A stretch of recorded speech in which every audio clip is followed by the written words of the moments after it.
Okay, so this is really an opportunity for all of you to ask questions about the process. I mean, we have the expert grower on my left, Isabel. We have the expert biomathematical thingy.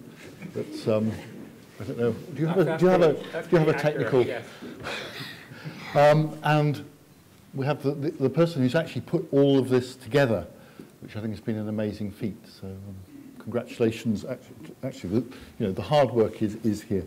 So this is an opportunity for people to ask questions. I have some questions I want to ask, but first of all, let's throw it open to anyone who'd like to ask any of the panel something. Yep. Was it hard to count the spirals? It was quite hard, but it was certainly very fiddly to get the seeds out. But it wasn't too hard. It's an easy way of counting them. So not too hard, but a bit fiddly. I think it's clear that some people found it harder than others. I mean, I think it's, it's one of the things that you're having to check. That's right. I mean, one of the difficulties is if you know what you think the right answer is, it's very tempting. Your brain kind of wants to give you that answer. So it's quite hard work to sort of discipline yourself not to see the answer you think you're expecting. Yep. How long does it take to grow your really big sunflower? It took quite a while, but you could really see the changes, and yeah, because it doesn't really matter when you plant them or when they sprout, because the tallest sunflower, which you saw, actually was the last to sprout. Once I'd planted 3. So, yeah, it's kind of strange. Did I gather that you gave it a name? Yes. How quickly did you give it a name? Well, Mrs. Kirkman, who was our teacher when we planted them, said to us, you can give them names once they had sprouted. So, yeah, that one was called Sunny, and I also had Rainbow and Raindrop. Raindrop's a good name for it. We had some quite good names in, actually. I wonder if we should have a prize for the best name. I mean, maybe Rima wants to talk about the growing season, which wasn't brilliant, but I would say that when I first went to Natalie, I remember thinking, I'm sure we could go to the city council and get them to support this as a way of proving that it doesn't always rain in Manchester. So it turned out to be quite fortunate that we didn't try that, although the council were quite supportive, weren't they? What was the hardest part of the process? The hardest part of the process? Well, I did bore my family quite a lot. I had it easier. I think Arima definitely had the hardest job. I think you want to say something about how you put it all together. I guess, no, I just need to stand up if that's all right. I think the hardest thing for me was just how intense it was. So even when I was going on holiday, people were still tweeting me questions about how to grow or when do we do this or when do we do that. But there were lots of joyous moments as well. So it's been an all-on, it's always been on. There's always been sunflowers somewhere. But there's been really wonderful moments. So a really wonderful moment was when that video came in from Jamaica and they were growing sunflower. I mean, that was just incredible. Another one was I was tweeted from Palestine, we've grown sunflowers. And I was just like, that's amazing. We need to make a map so we can see where people are growing. Because it started off as this little project in Manchester for Manchester Science Festival, but it kind of spiraled, for want of a better word, a little bit out of control. And what I loved about it was it really people have taken it and turned it into their own thing. So if you get a chance to visit the Growers Gallery at Mosey as you come in, what's been really fantastic is people have been putting their photographs up. And part of that was for me to see how people are doing. Are they keeping them alive? Where are we? Are we nearly ready to count? So there was that side to it. But then also, for Manchester Day Parade, a group of artists called Spearfish, they built a giant baby. And Subi, one of the artists, she came to Mosey that weekend to get a bit of inspiration because they were celebrating Turing. And they built this giant baby and they had a sunflower headdress. So she planted a sunflower and then they were inspired enough to make this giant sunflower headdress. And so this huge Alan Turing giant baby was marching down Manchester back in June. And to see that and to see sort of thousands of people seeing that was magnificent. And the same, I think, for me, kind of a really touching moment was when during Pride, the organisers there decided they wanted to hand out sunflowers because Turing and sunflowers had become so entwined, they wanted that to be part of Manchester Pride Parade. So to me, that was quite a fitting honour to Turing in a way, that he'd be celebrated in that manner. So there's been so many exciting things in the process, and it's been one of those projects where, in a way, you have to do a little bit of making it up as you go along, because you can't manage slugs and rain and squirrels and you can't. That's part of the craziness of life. So for me, that amazing things can happen when everyone comes together, and I think kind of that this project has sort of proved that to me. And I've learnt loads about Turing and maths. I got a bit obsessed with counting at one stage, going to sleep with spirals in my head. So lots of things. I think if we did it again, we'd probably precede it with another science festival project to cull squirrels. Yeah. Yeah. I think someone's going to think about making a game with squirrels and slugs where you can come in and you can shoot them. That's going to be quite good. But then, having said that, we're stealing their food source, so fair enough. Yes. And on the diagram here, it shows the number of clockwise spirals is greater than the number of anti-clockwise spirals. Does that happen all the time, or in some flowers is it one way, some the other? I mean, the thing that gets me is the fact that the sunflower looks symmetrical, but yet this is not symmetrical. The answer is I'm not sure, and I wasn't sure right at the beginning, actually, of this project. We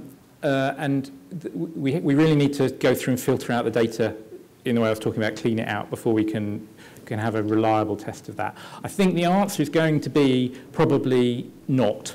It's not, you don't get the larger one in one direction or the other. One of the things I realised I didn't know when we started this project is whether sunflowers have got a preferred direction. Of obviously lots of plants, the columbine and the honeysuckle, was that old Flanders and Swan song, spiral one direction or another. And one of the questions we put in almost at the last minute was to ask people what direction the leaves of people's sunflowers spiraled in. And that seems to show that it's random direction. So I don't know if people knew that before, but I didn't. And that makes it hard to work out the relationship with seed heads. But it's a data set that we are going to look at. I think that's a lovely question. It was one of the questions that I had principally in mind when Jonathan talked to me about it, because I think the handedness of some of nature is an extraordinary thing, and it's the boring answer. But if we get a good answer, then you learn something, and I think that's good. Sasha.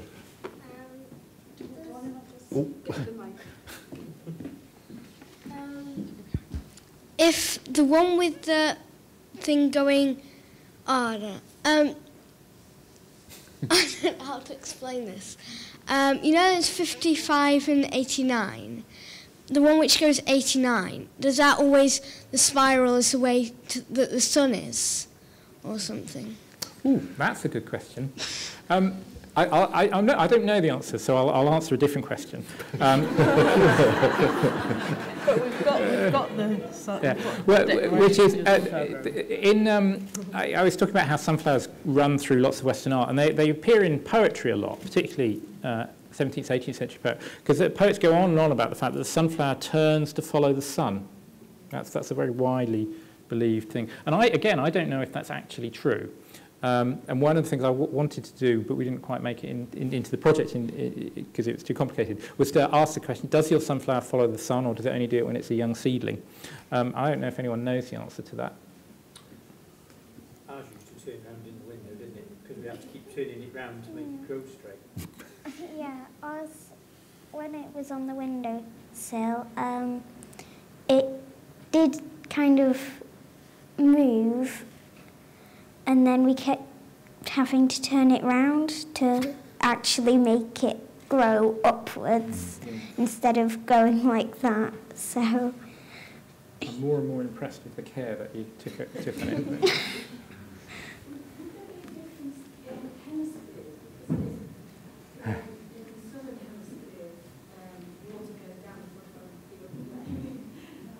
I think the Science Festival have done that particular question in the past, actually. I don't know, but probably not.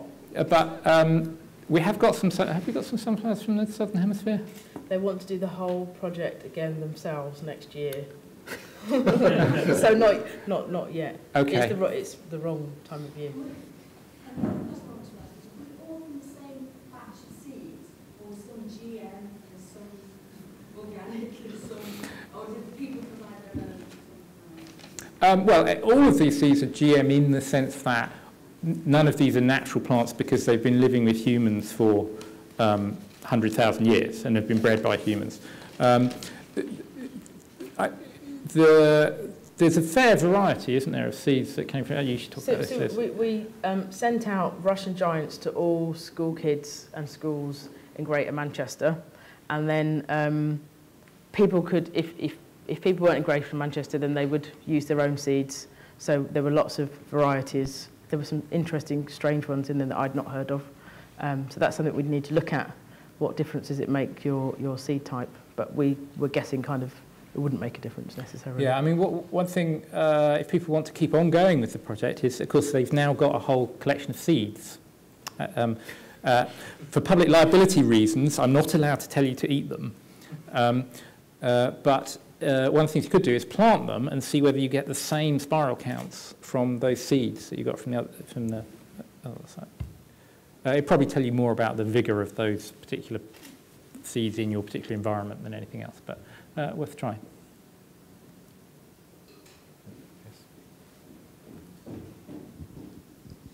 I just wondered whether Turing looked at any Fibonacci numbers in things like yeast, because I seem to remember from school biology that yeast buds with Fibonacci numbers, or fungi. In terms of like its population growth. Yeah. Sort of cell growth, division.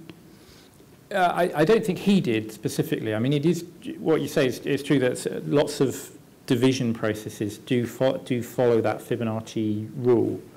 And in a way, that is actually related to why you get Fibonacci numbers in sunflowers. It's the same, just like the series is. You start with a simple rule, repeat it over and over again, and yeast does the same, and some seeds being placed in sunflower do the same. So at one very deep level, there is the same rule going on over and over again, but he wasn't specifically. So he tended to be, he wasn't looking down a microscope very often, then? No.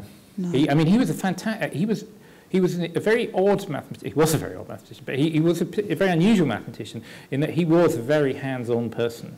I mean, he built, before the war, he built his own machine to prove the Riemann hypothesis, which is a very pure mathematical, or to test the Riemann hypothesis, a very mathematical thing. He designed his own computer after the war. It was a bit of a disaster at NPL, although they ended up building it after he left. And he loved to get his hands on equipment and do it himself. But in this case, the closest he got to it was he grew a sunflower in his back garden. And in the draft paper that he left unpublished at his death, there's a table of where different plants and the Fibonacci numbers, and one of them is Helianthus anus, author's back garden. Thank you. So I think we've honoured that memory today. It was in Wilmslow. Yes. Some of the Fibonacci-related sequences seem to appear when a number was missed out at the beginning, so it went from jump from 1 to 3 or 1 to 4. And I was wondering if you could take any sequence of numbers, and by thinking, oh, it's missed out a bit there, you could say any sequence was actually an adapted Fibonacci sequence. Absolutely, you're absolutely right.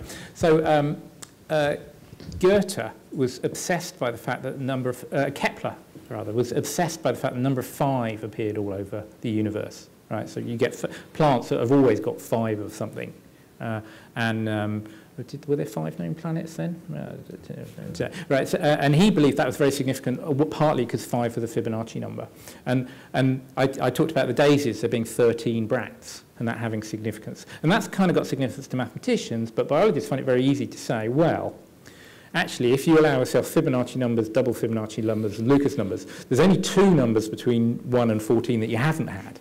You know, so it's kind of surprising. And that's one of the reasons why sunflowers are a good argument. I mean, I didn't show you a graph of the counts that you got, but it is very, very striking that you don't get any with 53, and you don't get any with 54, and you get 100 with 55, and you don't get any with 56.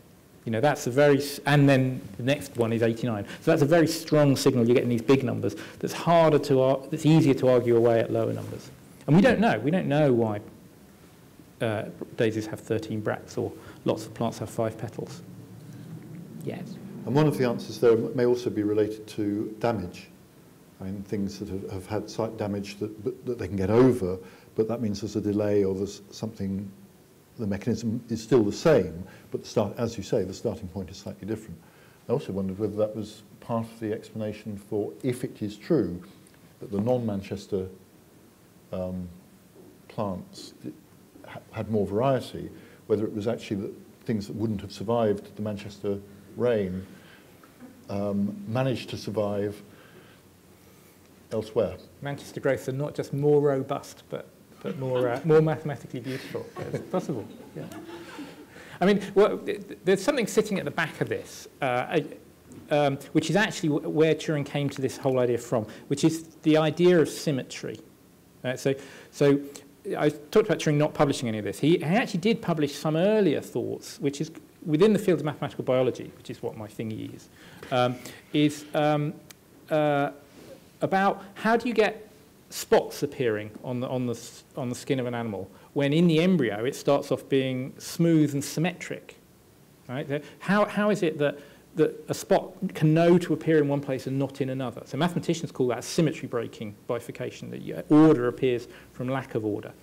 And he's one of his great intellectual achievements, if he'd not done anything else, is he published a paper explaining a mechanism for this pattern formation, producing stripes and spots and dappling. And it was actually a consequence of him thinking, oh, I've got a way of making spots, that I think he then thought, oh, well, if I put those spots on the stem of a plant and allow them to grow, then I'll produce an explanation for where Fibonacci numbers come from.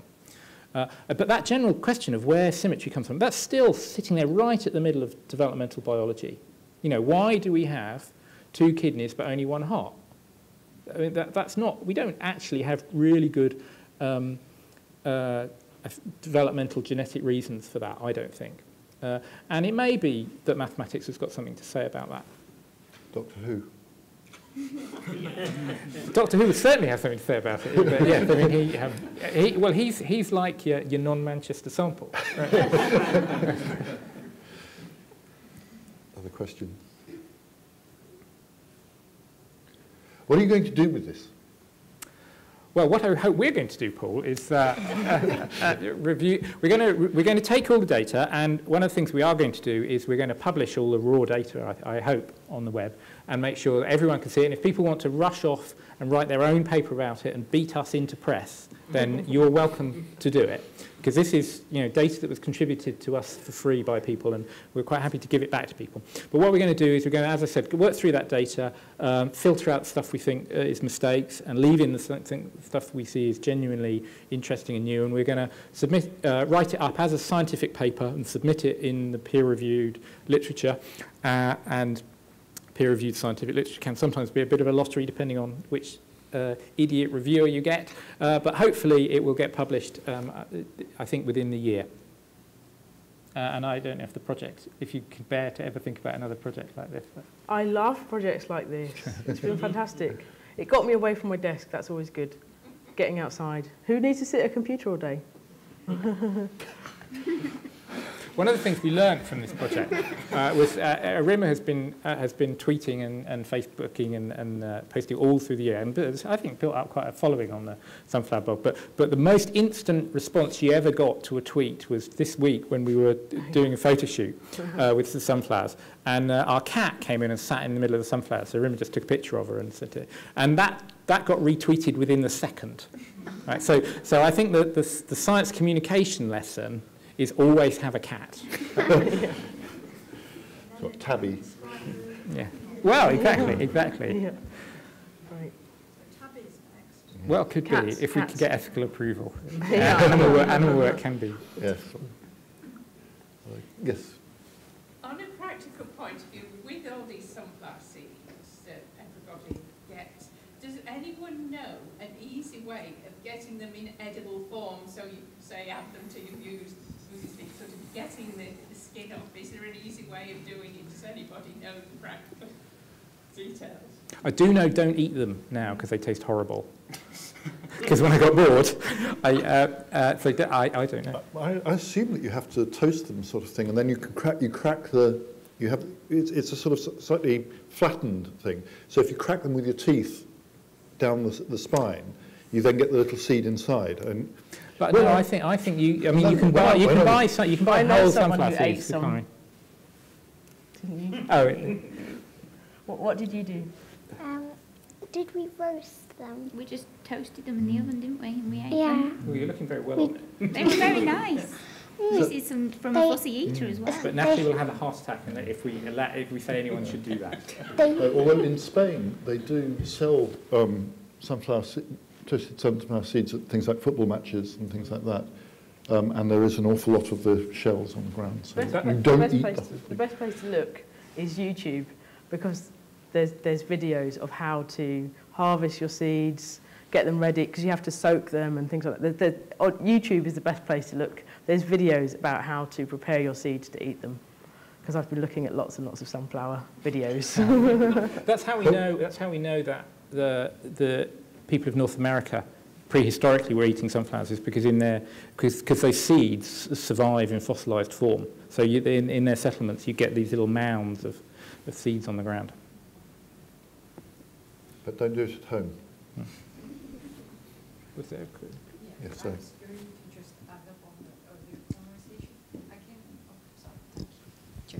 I came from Turkey, so seeds, sunflower seeds are cultural thing.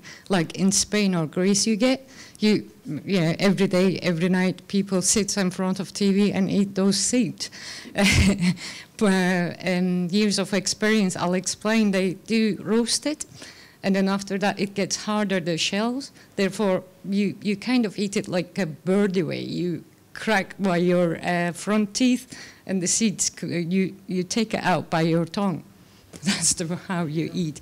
But in here, environment is not available for it, so it doesn't grow, should be growing. And another thing, earlier you talked about the sunflower follows the sun. It does. Because we get massive field of sunflowers, and during the day, where the sun is, the actual head follows it, and during the night, they're all looking at down the ground because there's no sun. So, thank you. Yeah, brilliant. But then does that mean that at night, actually, what they do is they look at the ground and they go, Yeah. so they're in the right place to start again? I mean, they've got to go.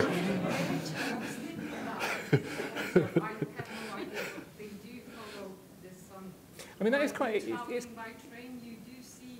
It's quite a good question about how they can do that, because the information they get about where the sun is kind of on the front, isn't it? And you have to move. There must be a strain thing. There must be a strain measure in a sense when they're doing that allows them to get back to zero strain. Auxins. Proper professor.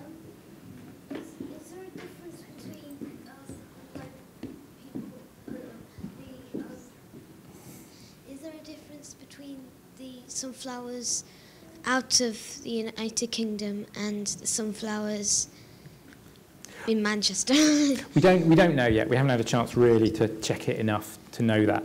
I was going to show a map of the different kind of Fibonacci-ness by place.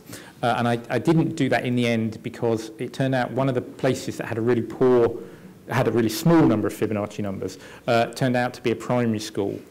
And they weren't year 10 children, and they weren't that good at the actual counting thing. So when we go back and recheck the counting, we might put that school back in and do a map. Great. Sounds like... You think? Yeah. Anyone with a burning question that they want to finish? Oh, that's a very good way to I think you're in the right place. I just wanted to know if I heard your first grower in that film. Did I hear the name right? And is it... it sounded like the name was Pam Shriver. And if so, was it the Pam Shriver? I don't think it was the Pam Shriver. Shame. I didn't think to ask. I'll tweet them later. You never know, because we didn't actually see her face. There were quite a few people who made films and they didn't show their faces. That's really interesting. I'm going to tweet and ask her. We haven't done celebrity as a cofactor in the statistics. We'll have to. No. We had Monty Don at the beginning, but I don't think his sunflowers got anywhere. Yeah. So anyway, I think we should thank Isabel, Jonathan and Erinma very much. Thank you.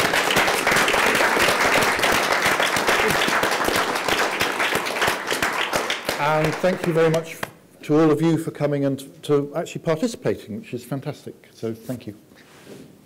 And just one last word from me, and that is to say a massive thank you to the Museum of Science Industry, Manchester Science Festival, Natalie Ireland, the festival director who hired me to do this project. We've had a fantastic journey. There were so many other funders and sponsors that have supported us, from Eastland Homes to Manchester City Council, Manchester Museum. There's a whole long list, and I don't want to miss anybody. So if you want to know more about who funded us, it was almost like a snowball effect of one person came and supported us, another person came. So have a look at who our partners were on our website. So turingsunflowers.com, and then have a look at the partners page, because there were at least 20 of them. So another sponsor was the Granada Foundation and RSA Fellowship, who enabled us to buy some gardening equipment that we could get homeless groups and community groups involved that didn't have any gardening tools, which is, I think, is a great legacy. And there will be a few prizes when we look through the data to see who got the biggest sunflower head, the tallest plant. We'll be looking at that, and we'll announce those on the website and email people to let them know. Thank you so much for coming along. I would absolutely love it if you would fill in your evaluation forms, because that's always a biggie for us to be able to do another project like this in the future, which we hope to do. And thank you so much for coming and for your brilliant questions. We'll have to go back and have a look to see if there were some interesting questions that could inform the researchers to think about the research. So thank you so much. The choir are going to sing us out with a song that I love in our choir. And Carol, what does it mean? What's the title? Peace in Our Time. Peace in Our Time. And for me, with this project, it's amazing what we can do when we all come together. And that's something I'd like to end on. Thank you so much for getting involved.